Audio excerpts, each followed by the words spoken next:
Hello hello friends, friends, চলে good এলাম একটি ইভিনিং। ব্লগ নিয়ে।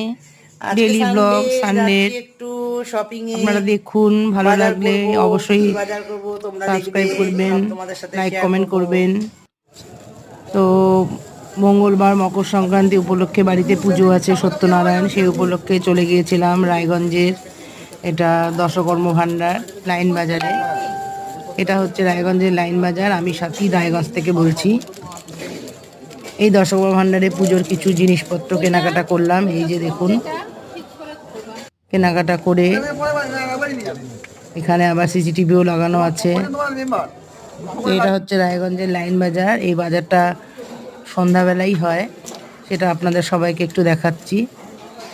দেখুন, এখানে সবজি বাজার, ফল বাজার, দশকর্মের সমস্ত জিনিসপত্র, চালের দোকান, মাছ বাজার সব কিছুই একখানে আছে। এই যে সাথে একটু সবজিও কিনে নিচ্ছি। এই যে টাটকা সমস্ত শাক সবজি, সর্ষে ফুল, বক ফুল, সর্ষে শাক সব কিছুই নিয়ে বসেছেন। দেখুন আপনারা আমাদের রায়গঞ্জের বাজার। আমিও কিছু সবজি টুকটাক কেনাকাটা করে নিচ্ছি। ফ্রেশ সবজি দেখলে একটু নিতেই ইচ্ছে করে। সবজি দেখলেই ভালো লাগে, মনটা মনে হয় সব কিছু নিয়ে নিই। তারপরে একটু পুজোর জন্য কলাও নিয়ে নিলাম, কলাগুলোও ভালো ছিল। তারপরে তো আমার বাজার তো হয়ে গেল, এবার আমি বেরোচ্ছি, আরও জায়গায় যাব, আরও বিশেষ কাজকর্ম আছে। তো যাই হোক, আপনারা দেখুন, আপনাদের সাথে শেয়ার করছি সবটাই।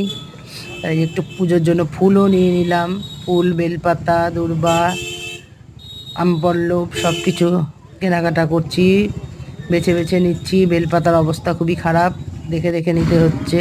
তা হয়ে গেল আমার পুজোর বাজার। এবার যাচ্ছি আমরা তো আবার ভীষণ, এই দেখুন রায়গঞ্জ কী সুন্দর করে সাজিয়েছে বিবেকানন্দের জন্ম উপলক্ষে।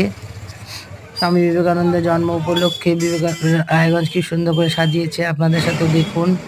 তারপরে যে চলে গেলাম চায়ের দোকানে। আমরা তো ভীষণ চা ভালোবাসি, চা লাভার। এই যে একটু চা না খেলে তো হবেই না। তো এখানে চায়ের দোকান, এই যে দেখুন সুন্দর করে চা বানাচ্ছে, সাথে আবার রুটিও বানায়। নিরামিষ দোকান এটা। এখানে নিরামিষের দিন গেলে পরে পিওর ভেজ পাওয়া যাবে, পেঁয়াজ রসুন ছাড়া একদম। তো যাই হোক, আমরা একটু চা খেলাম। এই দেখো রুটি হচ্ছে, রুটিও বানাচ্ছে। আমরা তো চা খেলাম, চাটা বেশ ভালোই করে দেখলাম। এই দোকানে প্রথমেই গেলাম চা খেতে। আমরা নানান জায়গায় চা ট্রাই করি, কোথায় ভালো পাওয়া যায়, জানতে ভালো লাগে, খেতেও ভালো লাগে। তো যাই হোক, শেয়ার করলাম। কেমন লাগলো ব্লগটি আপনারা সবাই কমেন্ট করবেন, সাবস্ক্রাইব করবেন ভালো লাগলে। টাটা।